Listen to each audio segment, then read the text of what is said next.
Hi, everyone. Thank you so much for joining us here on KREM 2 News at noon. I'm Laura Papetti.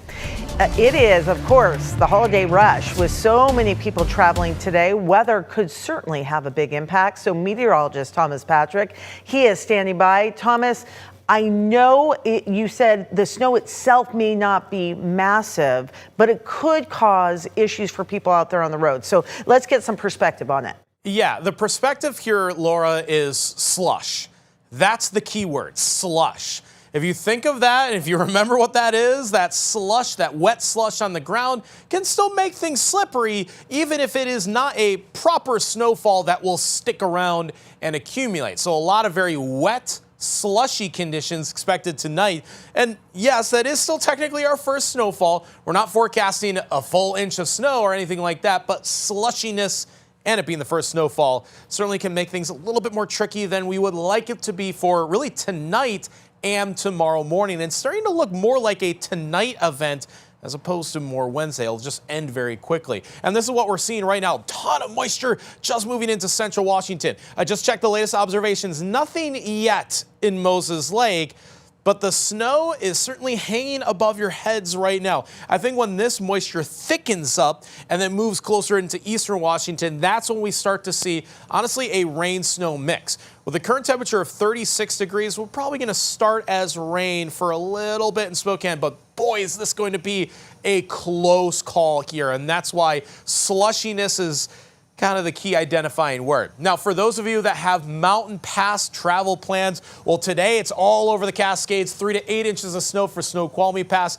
Tonight and tomorrow morning, it will be for Lookout Pass. These are where the winter weather advisories are. It will not be for Spokane or lower elevations, but we are not off the hook. So coming up, I'll show how long this event is going to last and what areas are more likely to lean towards snow versus which areas are more likely to lean towards rain for tonight. So a lot of great details coming at your way in a few minutes.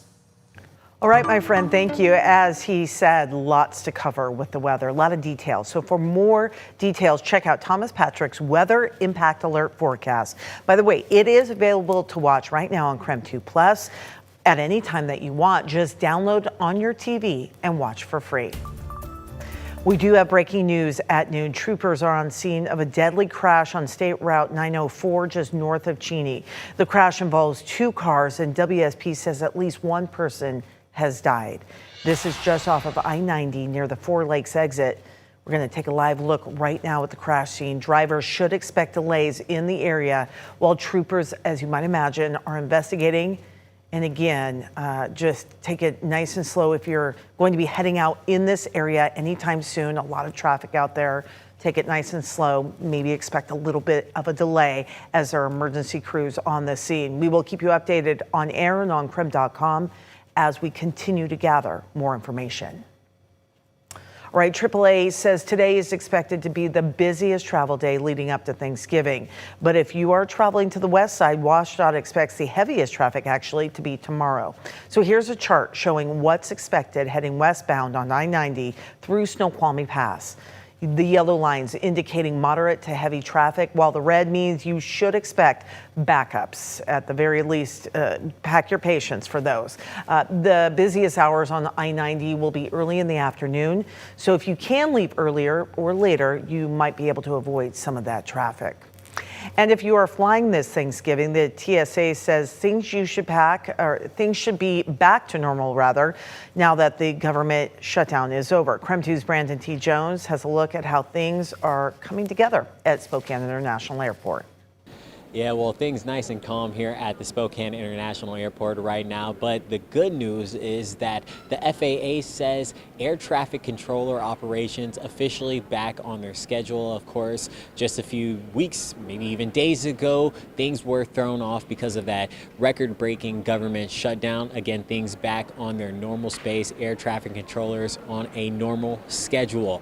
But AAA says at least 6 million people are expected to be flying across the country. So nationwide, 6 million flyers for this Thanksgiving holiday.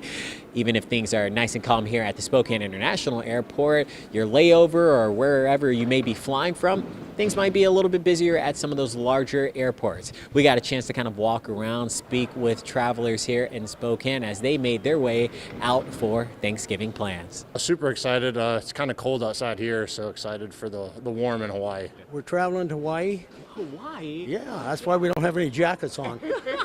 We figure when we get out, we won't need them. So as a reminder, this is the first Thanksgiving where real ID protocols are officially in place. So just remember, if you're traveling this holiday season, have that real ID present, or here in Washington, that's the enhanced driver's license that will work. And of course, a passport will also get you through security as well. For now, reporting here at the airport, Brandon T. Jones, KREM 2 News. All right, Brandon. So while things are looking pretty good here at the airport, if you have a flight to or from Seattle coming up, you may want to look out for some possible schedule changes. There is a pipeline leak causing some issues at SeaTac right now. So our crews at King 5 are taking a look at the impacts which are being felt even here in Spokane. Testing Monday confirmed the source of the leak that's been impacting air travel and much more across our region. Here's a statement from BP released as of last night. Olympic pipeline crews have identified the source. Testing conducted today confirmed a leak in the 20-inch pipeline. There were no indications of a leak in the 16-inch pipeline. Crews are developing a repair plan for the 20-inch segment. Plans for a partial restart are being developed, and an updated restart timeline will be provided when available. If you're flying out of SeaTac this week, you might have gotten an alert like this. A King 5 employee got this text alert last night saying their Delta flight from Seattle to D.C., once a direct flight, would make a stop in Spokane for refueling. Hours later, they got more messages saying those flights were canceled altogether. This is, of course, a busy time at any major airport with holiday travel. Because fuel isn't flowing in from the pipeline, it's being brought in on trucks to SeaTac. Anyone departing Seattle for a longer flight through Friday is asked to frequently check their flight status. If you have to reschedule because of these changes, you need to reach out to the airline immediately for possible refunds without penalty.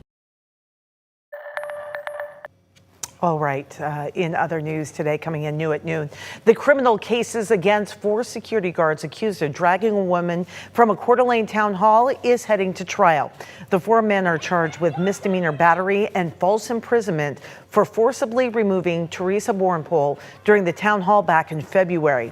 Now, our news partners at the Coeur d'Alene Press are reporting their defense asked the court to dismiss the charges yesterday, arguing that they were following directions from the Kootenai County Sheriff himself, Bob Norris. However, the judge declined to dismiss the charges, saying the decision belongs to a jury.